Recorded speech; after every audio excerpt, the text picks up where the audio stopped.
Good evening. I'm Dr. Mengel, Superintendent of Schools, and we are here to present an overview of the proposed strategic plan for 2020 to 2025. As a reminder, we began this process with an objective of developing the Warren Township School Strategic Plan 2025 to guide the work of the district for the next 5 years. And within that objective, we felt that we had an opportunity to become a lighthouse district for whole child strategic planning. Our timeline began back in the fall of 2018 when we finalized the vision for this process at the board level, conducted an RFP in the winter and spring leading into 2019, planning in the summer of 2019, kickoff events with staff, community, and student feedback in the fall of this school year, action planning over the winter, and we are now ready to recommend a plan for adoption to the Board of Education. Delayed by about a month and a half due to our COVID-19 school closure, we are ready nonetheless. It's important to acknowledge the board members who began this process back in 2018-19 and continued the process here in 2019-20. Thank you especially to Board President Chris Bellman this year and Board President David Brzee last year for their leadership and support in the process as we've gone through. In addition, several members of the board, along with district leaders, worked as an ad hoc strategic planning committee. Thank you to those individuals for their support and leadership throughout the process. As you can see, there were a couple of changes along the way as board chairs changed or as district administrators moved in and out as well. I'd also like to thank Mr. Ben Schuldner and Dr. Rebecca Stillwell from Orgwell Global, who were hired to serve as facilitators of the process and worked especially with our action teams and our community members to get great data and then use that data to make the recommendations that you'll see on the following slides. Our action teams were comprised of 3 co-chairs per team made up of a staff member, an administrator, and a community member, and supported by a district representative who was the liaison between the action team and the ad hoc strategic planning committee. You can see the members of 2 of the action teams on the slide here, competencies and voice and engagement.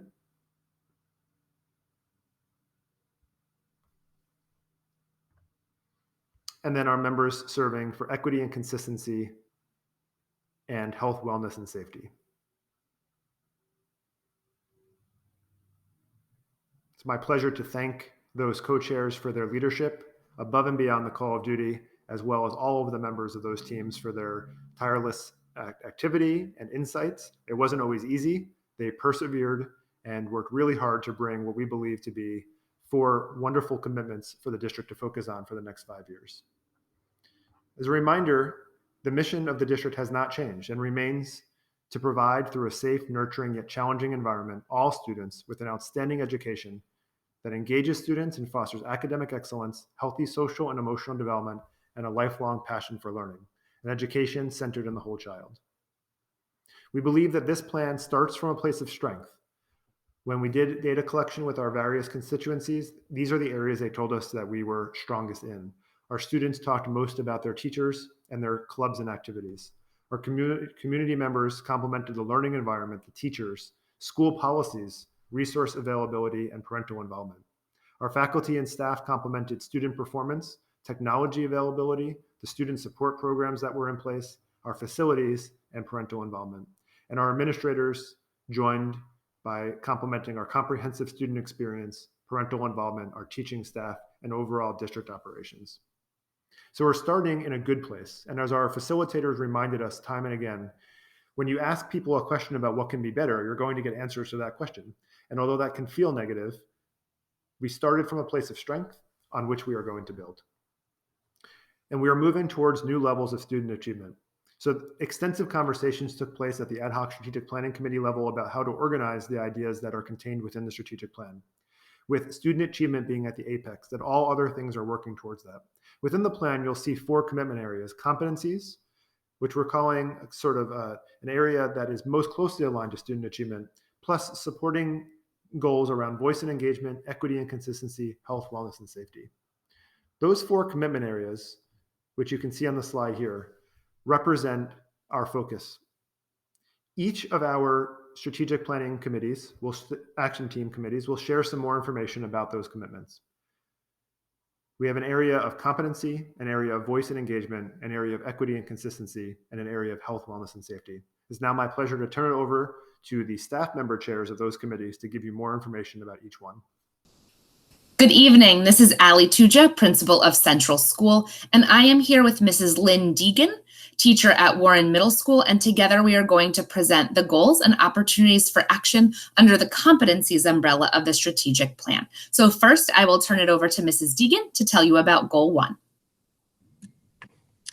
We recognize that our students must be armed with the skills necessary to succeed in a global society. And we have to consider ways that we invite our students to participate in this global community.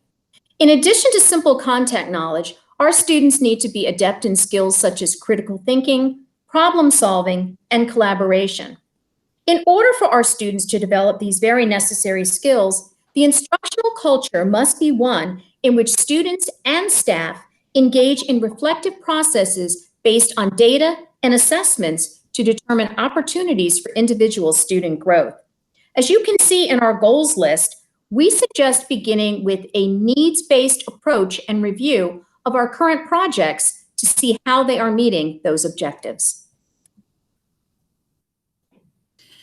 The second goal in this area is to strengthen each student's social emotional competencies to maximize growth and capabilities. It's important to point out that when we started to go through the stakeholder data, comments about social emotional skills and well-being outnumbered comments about academic skills by just about a margin of 2 to 1. So we knew that it was important to make this a goal. Because the conversation about social emotional skills is a newer conversation than that of academic skills, it's important that we first do our due diligence and research best practices in this area so we can make sure that any common approaches that we adopt are rooted in those practices. Next, we need to make sure that we're all speaking the same language. So that means that we'll need to educate our stakeholders, our students, our parents, our staff, our community, to make sure that everyone understands what these social emotional competencies are and what their individual roles are in supporting students in the development of these competencies. Similarly to our academic goal, it's important that we're assessing those skills that we've deemed essential. So it's likely that we'll have to either revise or develop some assessments to assess the skills in these of students. And then lastly, it's important that we evaluate the structures and the master schedules that we already have in place to see whether or not they support the development of these social emotional skills. And if not, we may need to make some revisions.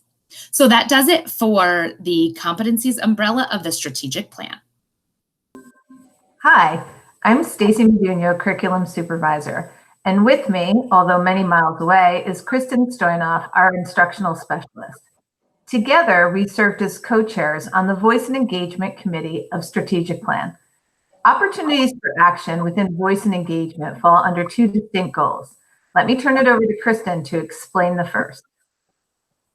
The first goal is centered around having positive, ongoing two-way communication between all stakeholders.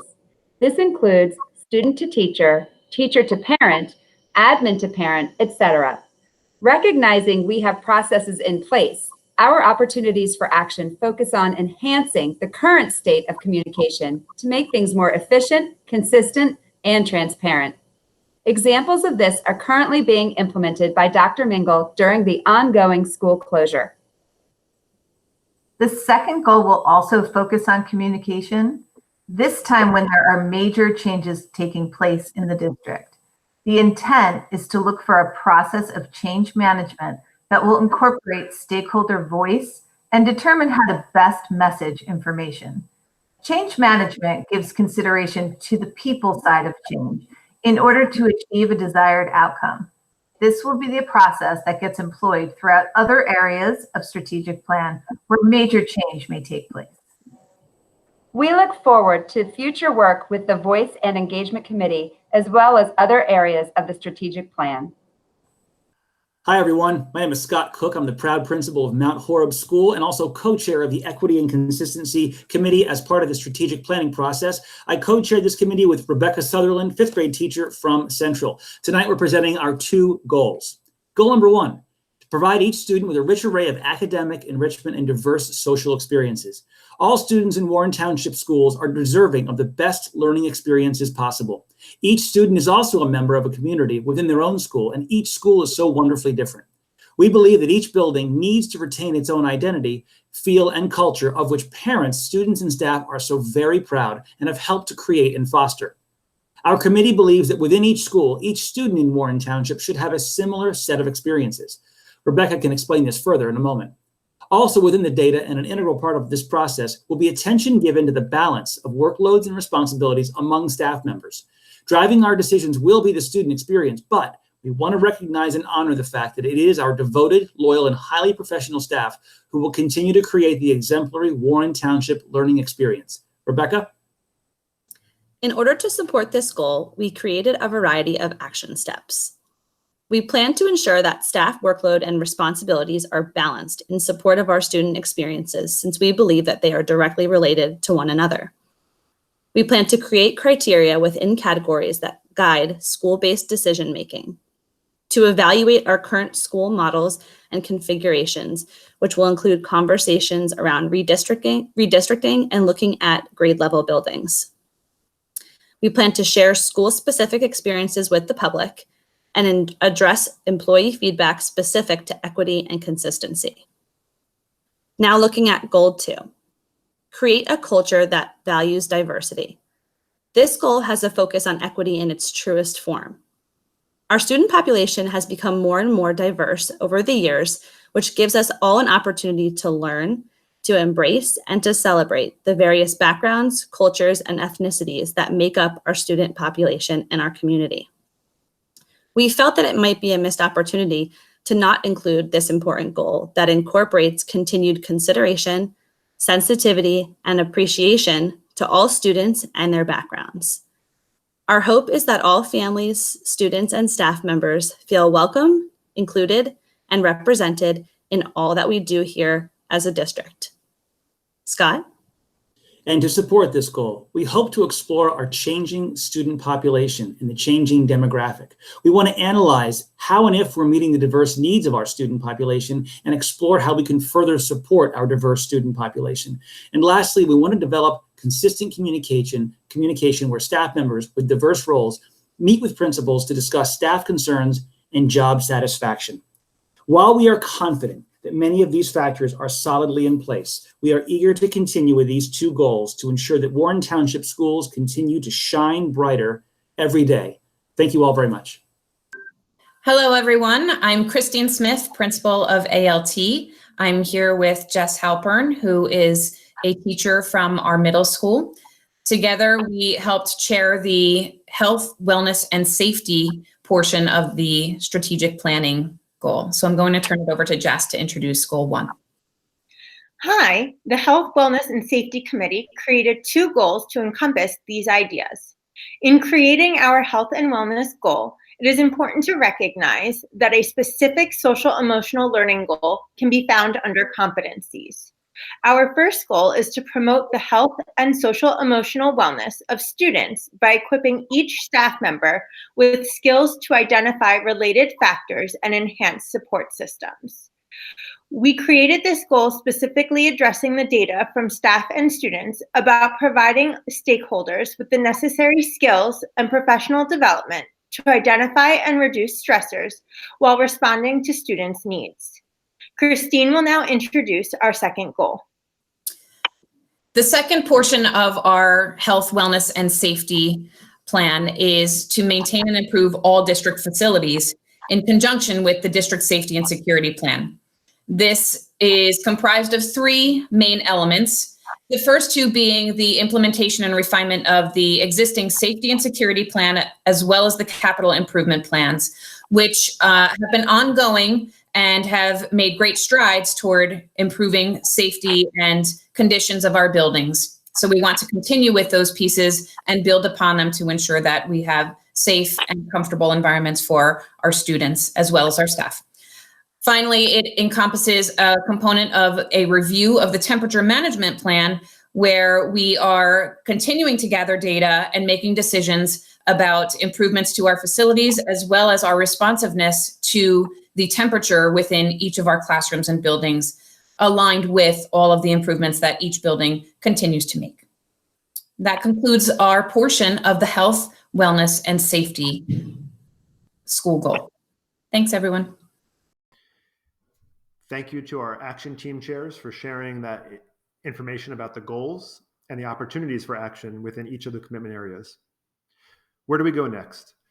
The board will consider a resolution to adopt the strategic plan as presented at its first meeting in June, on Monday, June 8th. And I just wanted to highlight that during the summer of 2020, we will need to develop reasonable year one implementation goals that reflect the work necessary to not only implement the strategic plan, but to return from the COVID-19 school building closure.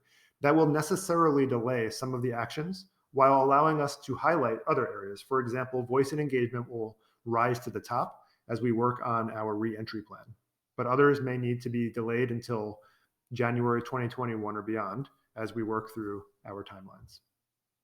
Each goal that you heard about is mapped to indicators from the whole child approach. Full details about how that takes place are available in the written strategic plan, which will be available on the district website. Once again, I thank the board for its support of this process over the last year and a half. To the community members, the students, the staff members who all gave incredibly important information and feedback from their perspectives, to our action teams led by their co-chairs and their district liaisons for their work to take all of that data and synthesize it into recommendations that are before you now for your consideration. Thank you.